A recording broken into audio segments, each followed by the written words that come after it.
Some of you have asked me questions related to primitive reflexes and postural reflexes, and how does that affect a child who has a diagnosis of autism? And that's what I want to share in this video. And why I'm smiling is because I've learned about primitive reflexes from various sources. I've like really gone deep into the topic of primitive reflexes.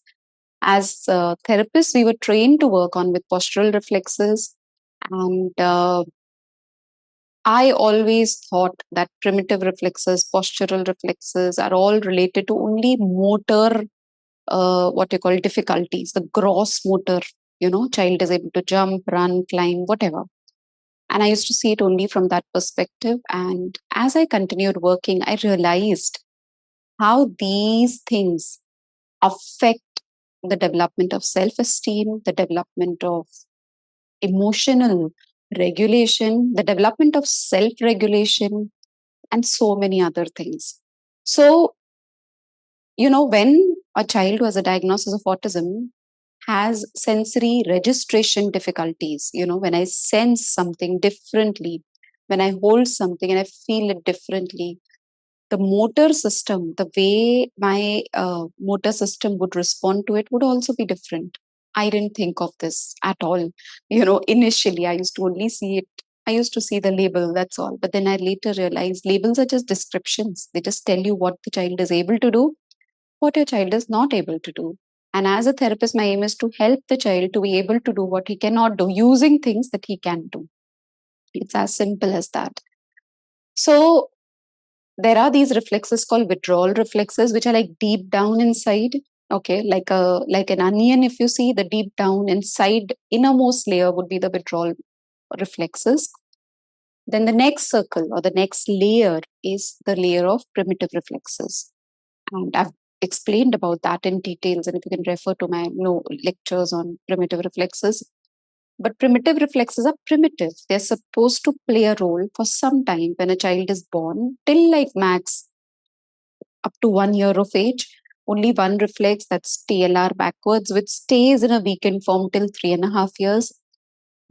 But most of these reflexes, primitive reflexes, they're supposed to be there, okay, do the task and then get integrated. Integrated meaning doesn't mean that they're out of a system, they're still stored. Our brain is very beautifully designed because it saves it and keeps it, because in future, if the higher systems are not able to manage with the stress, then the lower systems become active.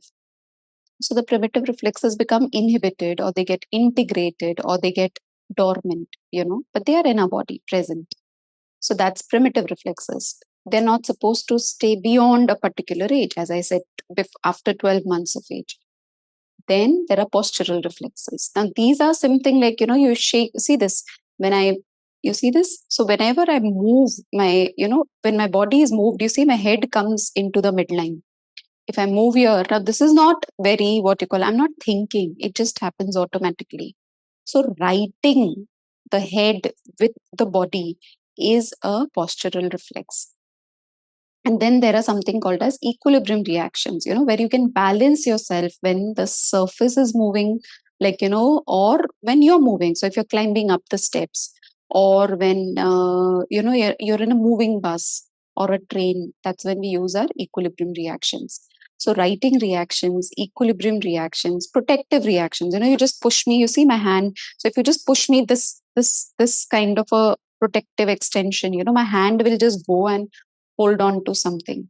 These are all protective reactions, which are all automatically, they get elicited whenever there's a shift in the balance, or whenever the center of gravity, So there is a center here, right? Whenever my body goes off the center, my head corrects. Then again, I'm coming back. Whenever I go onto the center, you see my body kind of comes, my body or the head always wants to come back to the midline.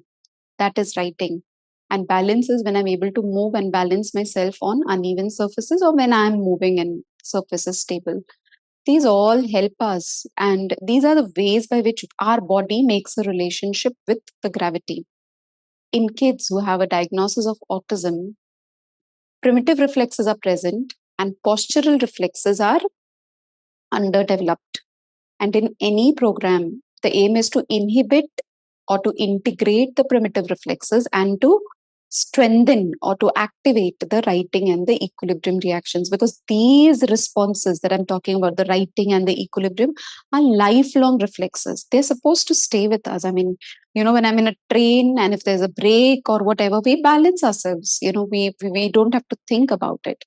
But when child has a diagnosis of autism, these higher level, the postural reflexes are not developed enough, or they're developed, they develop later, or they are underdeveloped. That's what would be very commonly seen.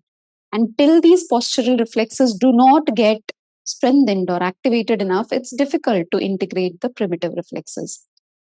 So this is just in response to a parent's question where she said that, my child can run, climb, jump, and do everything. Most of the kids that I work with, they can do all of these. But when I evaluate them, they have an active primitive reflex and they have an underdeveloped postural reflex. Sometimes when I take them, like onto one side, they're not able to get their head back into midline. That even the head writing has not developed. Equilibrium reactions have not developed, to balance themselves or to shift their body weight and then come back into the midline, to shift their body weight onto the side and come back into the midline, to shift forwards and come back into the midline, to shift backwards and come back into the midline. These are some of the very simple things that we do very, very automatically. These do not happen very automatically in kids who have a diagnosis of autism. And a very important part is to strengthen these postural reflexes while we integrate the primitive reflexes. If I just work on integrating primitive reflexes and do not work on postural reflexes, it does not help in a big way. And at the same time, if I'm just working on postural reflexes and assuming that these reflexes would get automatically integrated, in some kids they do, but not in all kids. This was there are a lot of studies that prove this, and the earliest study that I could find was in Sally Goddard's book, which is Attention, Balance, and Coordination. There were lots of studies that were done, so you could refer to those books and understand. But my point is, if I have a well developed postural system and I can plan and use my body well in space, it helps me to feel, like confident, have a good self esteem.